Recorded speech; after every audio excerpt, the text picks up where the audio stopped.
नमस्कार मंडळी, जय महाराष्ट्र. नमो शेतकरी महासन्मान निधी योजनेचा JR जाहीर झालेला आहे. एकंदरीत 1932 कोटी रुपयाचा निधी सुद्धा वितरित होणार आहे.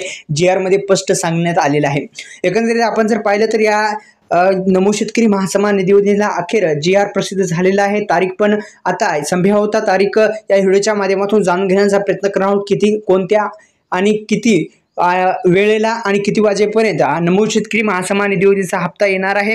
वेळ आणि तारीख जाहीर झालेली आहे. अखेर आता शेतकरी बांधवांच्या खात्यामध्ये आपण जर पाहिलं तर संभाव्यता वेळ आणि तारीख सांगण्याचा प्रयत्न करू. तर जाणून घेऊ संपूर्ण बातमी. व्हिडिओ आवडल्यास लाईक करा, चॅनलला सबस्क्राईब करायला विसरू नका. राज्य शासनाने या 7व्या हप्त्याला मंजुरी दिलेली आहे. ही एक आनंदाची बातमी शेतकरी बांधवांसाठी असणार आहे. दुसरं म्हणजे मित्रांनो, आपण जर पाहिलं तर अनेक दिवसापासून शेतकरी बांधव प्रतीक्षा होते. अखेर प्रतीक्षा आता संपलेली आहे आणि ही योजना बंद झालेली नाही, या स्पष्ट झालेला आहे. दुसरं म्हणजे शेतकऱ्यांना मोठा दिलासा मिळालेला आहे आणि केवळ निधी मंजूर होऊन प्रत्यक्ष वितरणास विलंब होण्याची चिंता नाही. तर आता 9 तारखेला 9 सप्टेंबर पासून जो आहे तो हप्ता शेतकरी बांधवांच्या खात्यामध्ये नमो शेतकरी महासन्मान निधी योजनेचा हप्ता मिळण्याची शक्यता, संभाव्यता तारीख जाहीर आहे. दुसरं म्हणजे शेतकरी बांधवांच्या खात्यामध्ये 1 वाजेपर्यंत शेतकरी बांधवांच्या खात्यामध्ये हे हप्त्याचं वितरण होऊ शकतं अशी शक्यता वर्तवली जात आहे.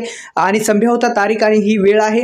मिळालेल्या माहितीनुसार 9 किंवा 10 सप्टेंबर 2025 रोजी मुख्यमंत्र्यांच्या उपस्थितीत एका कार्यक्रमाचे आयोजन करून या हप्त्याचं वितरणास शुभारंभ करून या हप्त्याचं वितरण होऊ शकतं. त्यानंतर पात्र शेतकऱ्यांच्या खात्यामध्ये थेट DBTद्वारे हे जे आहेत पैसे मिळू शकतात. आणि आपण जर पाहिलं तर साधारणपणे 10 सप्टेंबर राज्यातील सर्व पात्र शेतकरी बांधवांच्या खात्यामध्ये या हप्त्याची रक्कम जमा केली जाईल अशी अपेक्षा आहे. आजपासून या वितरण जे आहे ते आता होणार आहे आणि आजपासून जी प्रक्रिया आहे ती प्रक्रिया सुरू होत असते. जसे की FTO fund transfer order generate करण्याचे काम आजपासून सुरू होईल आणि त्याद्वारे शेतकरी बांधवांच्या खात्यामध्ये अशा पद्धतीने हप्त्याचं वितरण होणार आहे. DBT मार्फत थेट शेतकरी बांधवांच्या खात्यामध्ये हप्त्याचं वितरण होऊ शकतं अशी शक्यता वर्तवली जात आहे. धन्यवाद. जय शिवराय.